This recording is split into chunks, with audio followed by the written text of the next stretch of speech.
Jeannette Bertrand, si on fait un voyage dans le temps et qu'on Un long voyage. Ouh! Puis on retourne là, à Jeannette, petite fille. Oui, Son premier contact avec le livre, ça se passe comment? ça se passe. On a un chalet, mes parents ont un chalet à Repentigny. Il y a une coulée en arrière. J'ai un chien collé qui se roule dans l'herbe à puce et qui vient me donner de l'herbe à puce. Et je suis couverte tous les étés, je suis couverte d'herbe à puce et on ne fait pas le lien entre le chien et l'herbe à puce. Et comme je ne peux pas jouer, que je suis couverte de bobos et que je me gratte, mon père m'achète des livres. Et moi, je passe mes étés à lire. Je joue pas, je lis. Et je prends goût à la lecture. Ah, donc, apprendre de façon obligatoire, ça, vous n'aimez pas ça? Non. Donc, Non. l'école, c'est comment quand vous êtes Je ne petite? suis pas bonne parce que je suis dyslexique et je le suis encore. Puis vous l'avez appris comment, ça, que vous étiez dyslexique? Quand j'ai eu une émission de télévision qui s'appelait Parler pour parler et que j'invite, j'avais un fils qui était en première année à l'école maternelle, puis le professeur me dit, c'est épouvantable, il bouge tellement. Alors, je vais à l'hôpital Justine et quand j'invite les orthophonistes à venir m'expliquer, pour expliquer aux gens ce que c'était que la dyslexie, et là, je me reconnais incapable de mettre la table parce que c'est pas ma gauche de ma droite. Et pendant qu'il parle, je me dis dans ma tête, mais c'est moi. C'est épouvantable. Une chance que je suis à l'ordinateur, parce que pour les dyslexiques, c'est miraculeux. C'est miraculeux. Alors, avec la distance de l'ordinateur, je peux voir mes fautes et les corriger. Ah oui. Mais je suis incapable d'écrire. Mais donc, petite, avec les religieuses, ça devait pas être simple. Mais j'étais traitée de pas d'allure. J'étais traitée de distraite, mademoiselle la jeunesse, qui n'écoute jamais. Mais j'écoutais, j'étais pas capable, mais ça comptait pas. Pour pouvoir, vois-tu, moi j'étais bonne en composition française, mais la sœur disait, les fautes d'orthographe qui n'étaient que des fautes de dyslexie. Les fautes d'orthographe, c'est pas une faute de dyslexie. C'est pas du tout. Moi, les Q et les G, je suis incapable de voir la différence. Alors, Québec, je fais un O, puis je mets une petite queue. C'est incroyable parce que vous allez donc aller à l'université, Ben oui. malgré tout, là. Mais certainement. Dans un monde où les filles vont pas à l'université. Non. Là, écoute, c'était pendant la guerre. Et j'ai pu aller à l'université parce que je sortais de lettres sciences. Et moi, j'étais dans le 64 Alors, j'étais considérée comme celle qui n'était pas vue de ses patins. Et puis, je demande à mon père d'aller à l'université pour une seule chose, c'est que je voulais être garçon. Parce que mes frères étaient au cours classique, puis moi, j'étais rien qu'une fille. Mon père disait, pourquoi tu as besoin d'un cours classique pour aller changer des couches? Ah! C'était la parole. Et c'était un bonhomme. C'était un homme extraordinaire, mais c'était un homme de son temps. Bien, tout à fait. Oui, c'était un homme de son temps. C'est ça. Il n'y avait pas de place. Donc, vous vouliez être un garçon. Et pour vous, être un garçon, c'était aller à l'université. Et avoir de l'argent de poche que j'avais pas. Parce que mon père disait, tu vas sortir avec des garçons, ils vont payer pour toi. Tu n'as pas besoin d'argent de poche. Alors, je voulais pas être fille. Marie, s'il y avait eu une pilule pour que je sois garçon, je l'aurais pris. Est-ce qu'il y a des professeurs qui vous marquent dans votre parcours? Est-ce qu'il y en a qui vous font confiance? Je dois dire que j'ai 98 ans. Quand j'étais petite fille, beaucoup de religieuses étaient entrées chez les sœurs, non pas pour enseigner, comme chez les prêtres, mais pour ne pas être comme leur mère et avoir 12 enfants. Donc, il y avait moins de bonnes pédagogues. Moi, j'en ai pas eu, mais mes filles, à moi, ont eu de très bons professeurs femmes. Très bons, mais pas moi. Moi, j'en ai pas une. Dans tout votre parcours, il n'y a Non. personne qui a Non. dit Non. Jeannette, vous avez quelque chose que les autres Ah n'ont non, pas. pas du tout. Jamais, jamais, jamais, jamais. Alors, j'avais des complexes parce que je me trouvais laide, je me trouvais épouvantable, pas intelligente. Ben, voyons. Ah ben oui, mais je suis encore comme ça. Mais c'est triste. Oui, c'est triste. Parce que vous avez enlevé plein de complexes à plein de monde. Mais moi, je n'ai aucune estime de moi. Je reçois des critiques Je vais lire la critique qui est mauvaise, puis je vais dire « Oh, il a bien raison, c'est exactement ça que je suis. Il a découvert que je valais rien. » C'est très... Quand tu as été rabaissé toute ton enfance, qui était la mode à ce moment-là, on n'éduquait pas nos enfants, on les rabaissait, on les dressait. Dresser les enfants. Je vais te dresser, tu vas voir, je vais te casser. Ça voulait dire quoi? Un enfant qui avait du caractère, il punissait assez qu'il n'y en avait plus de caractère, là. Il disait, je ne suis plus capable de parler, je ne suis pas capable de parler. D'où l'importance d'apprendre tôt dans la vie, puis de pouvoir ouvrir ses horizons, puis d'être accompagné. Moi, apprendre, là, c'est toute ma vie, j'ai appris des autres, j'ai appris des livres. J'apprends tout le temps, tout le temps, tout le temps. Je veux apprendre tout le temps. J'ai pas fini d'apprendre. Bien, ça, c'est extraordinaire, parce que dans la société apprenante, c'est ce qu'on veut, des gens qui apprennent tout au long de la vie. Mais oui, puis j'ai pas fini d'apprendre. Moi, j'étais une audacieuse, j'étais en colère, j'étais contre, mais tu peux aussi vouloir ressembler à tes parents. Et je pense que les parents qui lisent ont des enfants qui lisent. Quand tu vois quelqu'un lire, en discuter, tu sais, moi, par exemple, j'ai une fille, Dominique, qui lit autant que moi.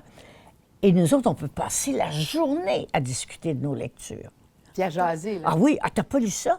Bien, voyons donc, t'as pas lu ça, bien, je vais te le passer. Moi, je passe mes livres, là. Et là, quand vous arrivez à l'université, ouais. Vous êtes dans un univers de gars. Oui. Est-ce que vous vous sentez comme gars? Non. Non, parce qu'encore là, vous êtes différente. Oui, oui, je me sens un peu comme gars parce que ma mère est morte. Mon père tient un magasin pour hommes dans le faubourg Amelas. Et puis, il m'habille avec les plus petits souliers d'homme, le plus petit chandail d'homme. Alors, je suis habillée un peu en gars. Un peu garçon. Ben oui, parce que mon père, il ne sait pas ce que c'est, magasiner pour une fille. Il y a 3 gars. Alors, il me dit, je t'ai trouvé des beaux souliers Slater, que ça s'appelait. C'était des souliers là, mais des petits points. Alors, il magasinait les petits points pour moi. Puis ça coûtait rien. Alors, j'étais habillée. Alors, j'arrive à l'université et là, je trouve des professeurs. Je suis complètement enchantée. Lionel Groux m'a enseigné 2 ans. Bien, pour vrai? Bien, pour vrai. Je posais toujours des questions. Et c'est parce que là, est-ce que les professeurs vous voient pour ce que vous êtes, donc une étudiante brillante? Oui. Je me souviens que Jean Nadeau m'avait dit un jour, après la classe, « J'ai un frère célibataire, vous lui feriez une bonne blonde, il aime ça, les filles brillantes. » Moi, brillante? C'est la première fois qu'on me dit ça. J'étais enchantée. Bon, on parle de votre estime de vous, là. Oui. Et pourtant, vous êtes, vous l'avez dit, une femme de défi. Oui. Et qui n'a pas peur de relever tous ces défis. Marie, prouver à mon père qu'une fille, ça valait quelque chose, ça a été mon moteur. Et je lui prouve encore, puis il est mort depuis 20 ans.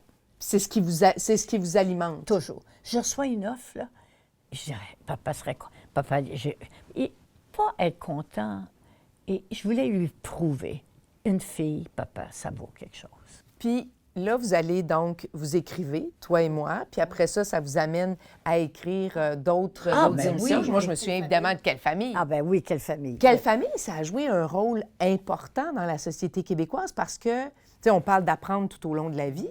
Vous passiez vos messages là-dedans. Vous avez contribué à ouvrir les esprits. Je suis la fille qui passe des messages. Oui, vraiment. Ah!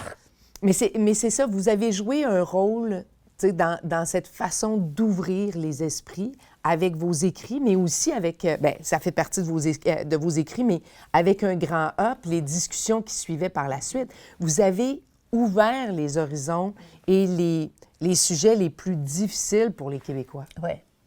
Mais c'était ça que je voulais faire. C'était ça. Bon, j'ai eu 2 filles. Je me suis jurée que mes filles ne seraient pas nounounes comme j'étais. Bien, vous n'êtes pas nounoune, là, mais comme vous vous considérez. Écoute, mes frères m'ont aussi dit que j'étais nounoune, que je le croyais, que je comprenais jamais rien. Parce que j'ai toujours été aussi très naïve. Je ne peux pas croire, moi, qu'on me mente. Je comprends. Alors, Moi, je le comprends ça très bien. Oui. je ne peux pas croire ça. Alors, je suis toujours naïve. Si vous me dites, j'ai eu 32 amants, je vais dire, ah oui, bravo. Tu sais, pour vous, je pense. Oui, c'est ça, ça Je sais dépend du pas, point ça de vue. C'est ça. Mais je comprends. Donc, pour vous, la vérité a un sens. Ah oui, tout à fait. Mais est-ce que c'est pour ça que vous avez aussi choisi, à un moment donné, d'aller vers des émissions choc, mais des émissions réalité? C'était que moi, j'ai toujours haï les euphémismes. Tu sais, qu'on appelle les sourds des je sais pas quoi, ou les aveugles, des non-voyants. Je me disais, c'est édulcorer les choses. Alors, je voulais dire la violence conjugale. Puis, moi, je faisais toujours beaucoup de recherches avant. La violence conjugale, j'avais consulté des personnes qui s'occupent de la violence conjugale, puis ils m'avaient dit, le premier coup de poing, c'est souvent quand la femme est enceinte, parce que c'est un être très possessif qui ne veut pas que sa femme ait quelqu'un d'autre ou même un enfant dans le ventre. Alors, la première chicane, il va donner un coup de poing. Et ça a été très mal reçu par beaucoup d'hommes qui ont trouvé ça, on n'est pas comme ça, puis c'est pas vrai. Mais j'étais sûre de mon affaire. Comme, d'ailleurs, c'était Ghislain Tremblay qui jouait ça, oui. qui était petit. Et je l'appelle pour lui dire, veux-tu jouer? Parce que j'étais assez importante là, dans mes affaires. Et puis, veux-tu jouer le rôle d'un batteur de femmes? Parce que pas tous les hommes qui auraient voulu. Non, ça il me prenait dit, du ben non, courage. il me dit, ça prend un gros gars. J'ai dit non, dans ma recherche, c'est souvent les typiques qui sont les batteurs de femmes. Alors, mais c'était ça, là, cette émission-là, des hommes m'ont appelé pour me dire, je me suis reconnue et je vais tuer ma femme si j'arrête pas. Et il s'était reconnu et je voulais montrer comment un homme en arrive à tuer sa femme. Donc là, vous avez trouvé quelque part dans votre vie Oui. cette certitude-là, tranquille, où vous pouviez dire les choses, parler des choses librement et apprendre, parce que c'est une autre façon d'apprendre. Hein? Donc, apprendre aux Québécois par rapport à différentes réalités. J'ai été finalement une espèce de professeur. Oui. Et je connaissais les responsabilités, mais moi, je recevais beaucoup de courriers qui me disaient, mais il ne faut pas oublier, là, on a oublié un bout de ma vie. 17 ans, j'ai eu un courrier du cœur. Oui, c'est vrai. Et ça, là, l'intelligentsia à Montréal, là, ils ont levé le nez sur moi, mais pas à peu près, parce qu'un courrier du cœur, c'était la dernière des affaires. Mais moi qui lisais les livres, je savais que le petit gars de 5, je sais pas quoi, loin, loin, loin, qui pense qu'il est le seul à aimer les garçons, qui est le seul dans son village et qui m'écrit « Je vais me tuer ». Parce que mon père m'a dit, si jamais je te prends avec un petit gars, je me pends. Et ça, c'est un de mes amis qui me l'a dit. Son père lui avait dit, je me pends. Alors, imagine-toi, alors, il fallait que je fasse quelque chose. Donc, le courrier du cœur vous a nourri Toute de ma la vie. réalité des Québécois mais oui, que et du j'aurais besoin. jamais pu C'est ça. connaître. Et ces lettres-là étaient surtout des lettres des régions. Mais des lettres épouvantables. Des filles qui m'écrivaient.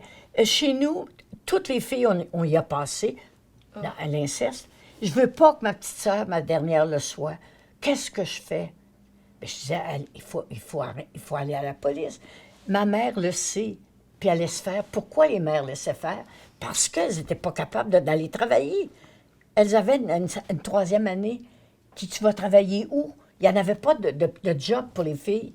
Alors, je comprends qu'elle ne pouvait pas le dire. Donc, vous avez contribué à l'émancipation des Québécois. Je crois. Puis quand vous regardez ce parcours-là de professeur, Ouais. parce que vous avez aussi été professeur à l'INIS. Oui, 20 ans. Hein, c'est ça. Donc, quand vous regardez ce parcours de professeur, qu'est-ce que ça vous dit sur vous? Bien fatiguée. Non. Des fois, je dis... Mais des fois, je me dis, mais je suis une missionnaire. Oui. Fallait changer le monde, fallait améliorer le sort des femmes. C'est ça. Fallait améliorer le sort des femmes. Puis, aujourd'hui, quand vous regardez le chemin parcouru, vous avez encore d'autres causes? Il y a d'autres causes qui vous Pas amènent? quelqu'un qui y va dans le chemin parcouru. J'y vais jamais. Vous n'allez pas voir le chemin qui a été fait. Jamais. Toujours en avant. C'est tellement... c'est parce que je suis vieille maintenant que les gens m'invitent à raconter un peu ma vie. Moi, j'ai toujours été en projet. Je suis encore en projet.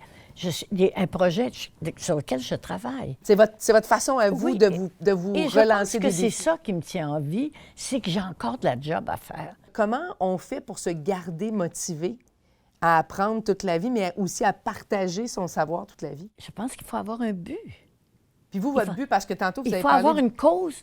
Tu sais, quand tu écris, si tu ne sais pas ce que ton personnage principal veut passer comme message, tu n'y arrives pas. Moi, je sais que c'est mon message. C'est améliorer les relations entre hommes et femmes. C'est améliorer le sort des...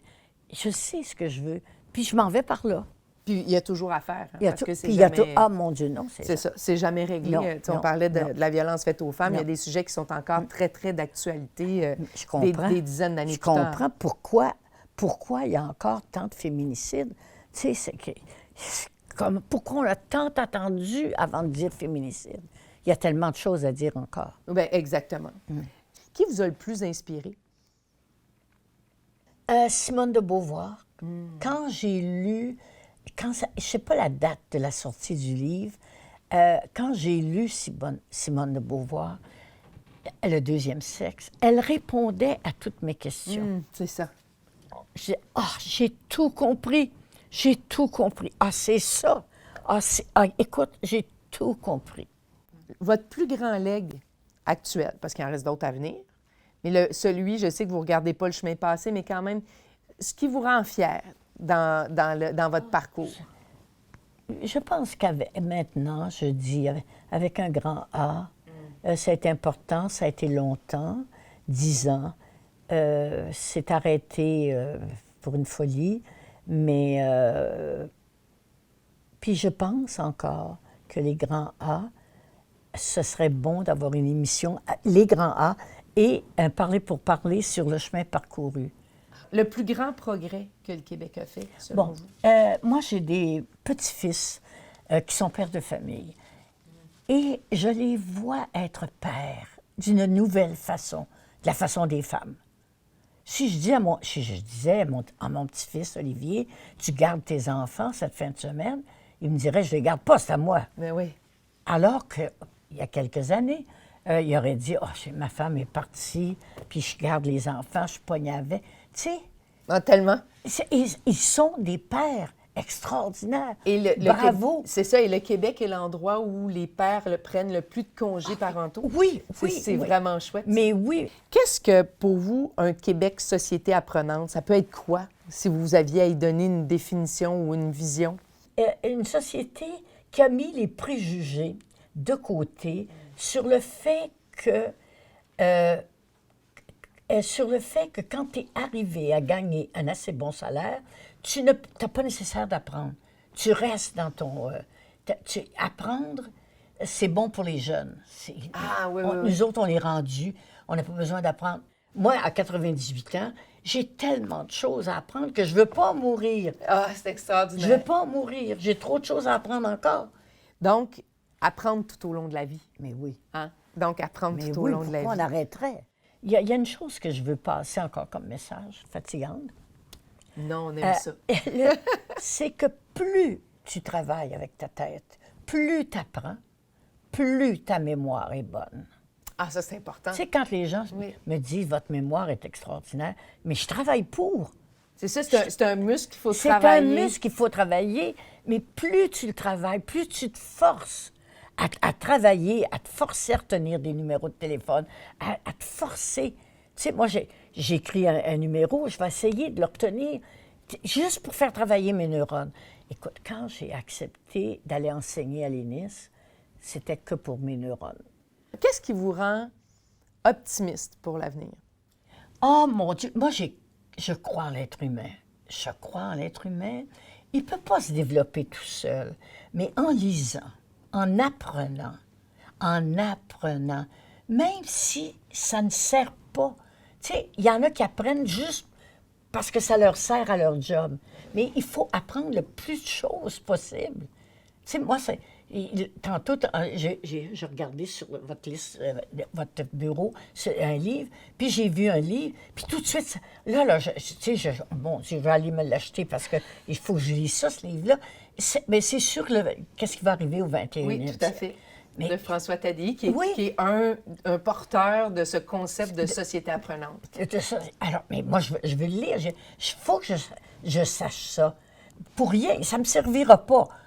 Dans ma job, ça ne me sert pas. Bien, ça va servir à votre réflexion, parce Ça que me vous avez sert cette réflexion-là. Exactement, je vais comprendre. Puis peut-être que ça va ressortir dans un livre. Ben oui, parce que vous n'avez pas fini. Ben oui. Alors, ben, Jeannette Bertrand, vous êtes une apprenante à vie extraordinaire et merci. Merci de nous pousser à continuer à nous-mêmes apprendre, à s'ouvrir. Pour notre plaisir et notre bonheur. Exactement. C'est pas pour les et dans autres. le plaisir. C'est Ça, dans important. le plaisir. Merci beaucoup. Merci, Marie.